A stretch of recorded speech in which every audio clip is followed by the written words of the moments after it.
এখানে তো অপশনে দেখাচ্ছে, এখানে তো পরিষ্কার অপশনে দেখাচ্ছে তুমি দিল্লিতে সেন্ট্রালে পাঠাচ্ছ। ও বাবা, তুমি তো পাঠাচ্ছ দিল্লিতে। ভিডিওটা হয়তো অনেকেই ইতিমধ্যে দেখেছেন, দু একটি চ্যানেল খবরও করেছে। এই ভিডিওটা এতটাই ভাইরাল হয়েছে যে আমার কাছে ৩-৪ জন পাঠিয়েছেন।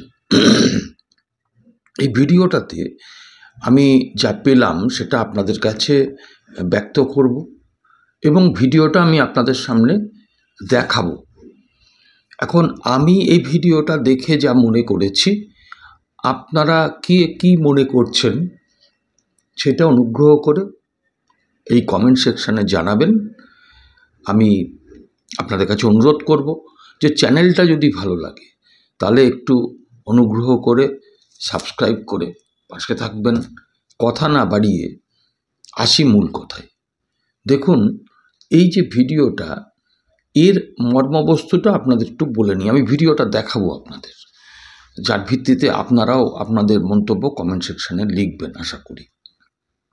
যেটা হচ্ছে, ঘটনাটা ঘটেছে বাসন্তী থানা এলাকার কাঁঠালবেড়িয়া গ্রামে।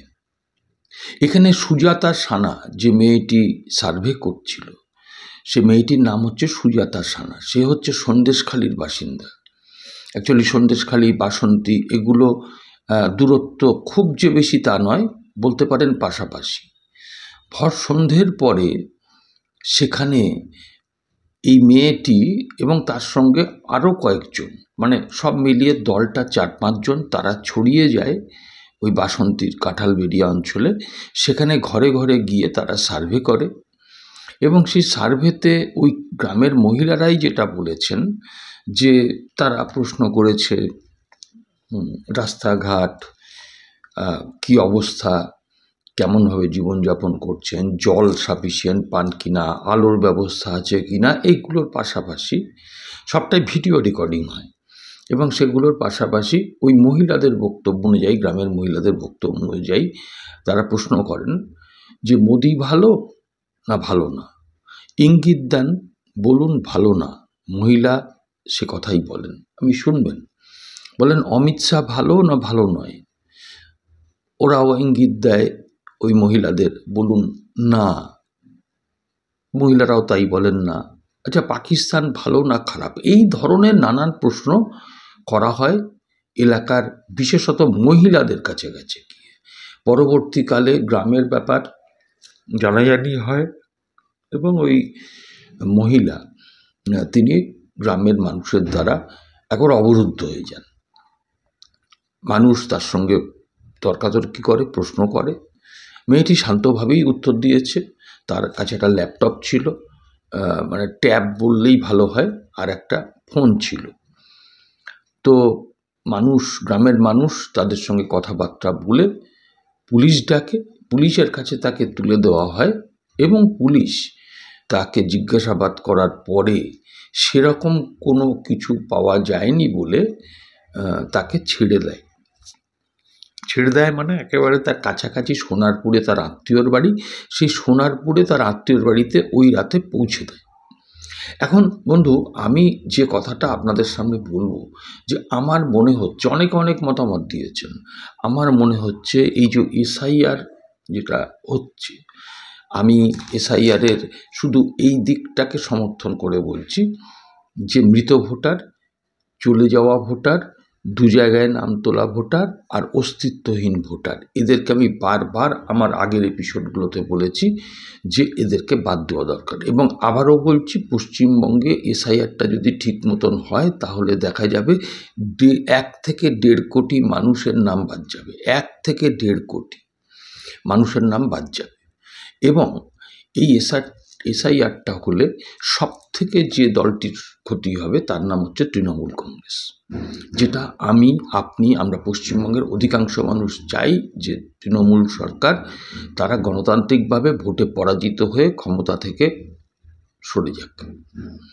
এখন ব্যাপারটা হচ্ছে যে আমার মনে হয়েছে এই যে যারা এসেছিল, সে আবার একটা রিসার্চ ইনস্টিটিউটের নাম নিয়ে রিসার্চ করছিল, কি না ইম্পেটাস রিসার্চ ইনস্টিটিউট। এখন এটার অফিস দেখাচ্ছে ওখানে যাদবপুর। তো যাই হোক, এখন ব্যাপারটা হলো যে আমার যেটা মনে হয়েছে যে এটা হচ্ছে আইপ্যাকের লোকজন এসেছিল, এটা আমার ধারণা। কারণ যদি আজকে বিরোধী কোনো দলের পক্ষ থেকে এই সার্ভেটা করতে পাঠাতো এবং সেটা পুলিশ নিয়ে গিয়ে যদি ধরে ফেলতো, তাহলে কিন্তু তার প্রথমত হচ্ছে সেই মুহূর্তে শ্রীঘর হতো, দ্বিতীয়ত হচ্ছে তার নামে আরও 10টা মিথ্যা মামলা ঢুকিয়ে দিয়ে তার জীবনটাকে শেষ করে দিত।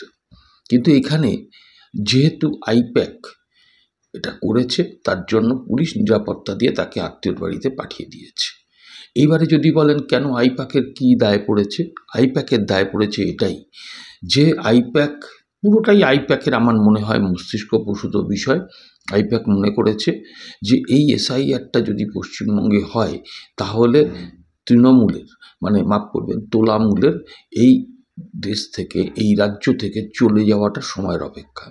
সেই কারণে মানুষকে বিভ্রান্ত করতে, মানুষের কাছে এসআইআর সম্পর্কে একটা ভীতি ধরাতে এবং এই রাজ্যে ঠিক সময়টাকে বেছে নেওয়া হয়েছে এই এসআইআরের আবহটাকে সেইটা নিয়ে যাতে বিশ্বাসযোগ্য হয়, সেই কারণেই এই কাজটা করা হচ্ছে। সমস্ত জায়গায় কিন্তু যত নির্বাচনে গিয়ে আসবে তত এরা যাবে, আপনারা একটু সতর্ক থাকবেন আর কারোর কাছে কোনো তথ্য তুলে দেবেন না। আমি আপনাদের কাছে আর কথা না বাড়িয়ে আসুন সেই যে মহিলাটিকে ঘিরে ধরে যা মন্তব্য হয়েছে, কথাবার্তা হয়েছে, সেটা আপনাদের সামনে তুলে ধরি এবং আবারও আপনাদের কাছে হাত জোড় করে অনুরোধ করব, যারা আমার এই চ্যানেলটাকে সাবস্ক্রাইব করেননি এখনও, তারা একটু সাবস্ক্রাইব করে পাশে থাকবেন। নমস্কার, আবার দেখা হবে পরবর্তী এপিসোডে। কে তোমাকে পাঠিয়েছে বলতে হবে, কে তোমাকে পাঠিয়ে? তুমি কেন এই তো মহিলাগুলো যদি আজকে তোমাকে না ধরতো, তুমি এত ডাটা কেন কালেক্ট করেছো? কি গভর্নমেন্টে কি অর্ডার আছে দেখাও, কি কোন গভর্নমেন্টের চিঠি আছে দেখাও, তুমি ফোনে কি দেখো দেখাও।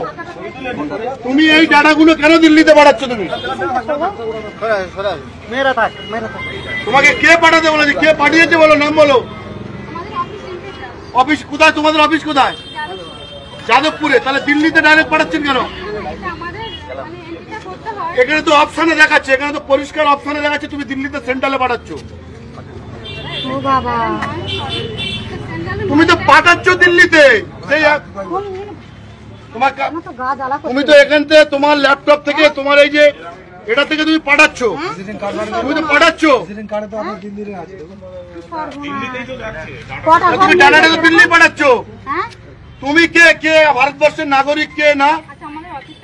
আমার অফিসের দরকার নেই, আমার কোন স্যার কে আসবে আমার দেখার দরকার নেই।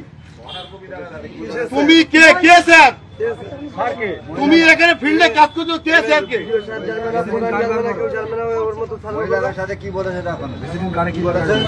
বলছে বলো পাকিস্তানে ভালোবাসো, ভালোবাসো নাকি না পাকিস্তান মোদী সরকার ভালো না? তুমি কেন জিজ্ঞেস করছিলে? তুমি এদিকে এসো, তোমাকে কি জিজ্ঞেস করছিল? আমাকে জিজ্ঞাসা দাঁড়ান না, আমাকে জিজ্ঞাসা করছে তোমাকে কি জিজ্ঞেস করছে? বলছে আমরা বলছি সার্ভ করতে, কিসের সার্ভ? মানে ঘর বাড়ি নেই, জল টল করছে, এরকম সার্ভ করছে। আমরা জানি হয়তো পাঠিয়েছে, আমি আর জিজ্ঞাসা করি, ভুল আমার হয়ে গেছে, আমি ভুল স্বীকার করছি। আর কি বলছে, কে ভালো?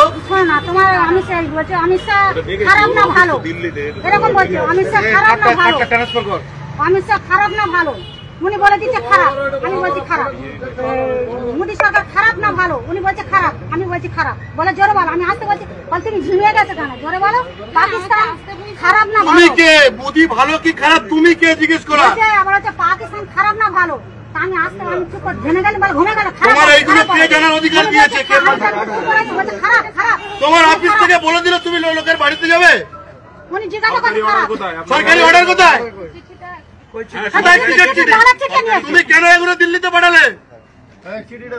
তুমি নাম কাটতে এসছো? এটা আমার তো নাও। যেখানে যেখানে কাজ করছে সেখানকার মেয়েরা লোকেশন আছে, গ্রুপ আছে, পুরো গ্রুপ আছে, মেয়েরা আছে।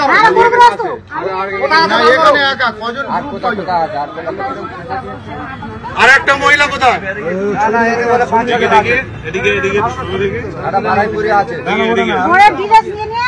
এবার বলছে গুড গুড, তুমি ঠিক বলেছো, গুড উনি বলছে যেটা বলছে না বলছে আবার কি আসি রাস্তাঘাট তোমাদের দিচ্ছে হ্যাঁ, রাশিয়া ভালো বলছে, রাশিয়া ভালো ভালো ভালো ভালো। আরেকজন কোথায়? তোমাদের আরেকজন কোথায়? আর 5-6 জন কোথায়? কোথায় কাজ করছে তারা?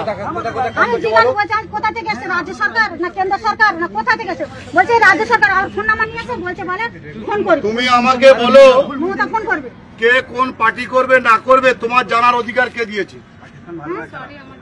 সরি মানে এই দাঁড়া কথা বলো, সরি মানে কে কোন পার্টি করবে, কে মমতার লোক কে মোদির লোক তোমার জানার অধিকার কে দিয়েছে?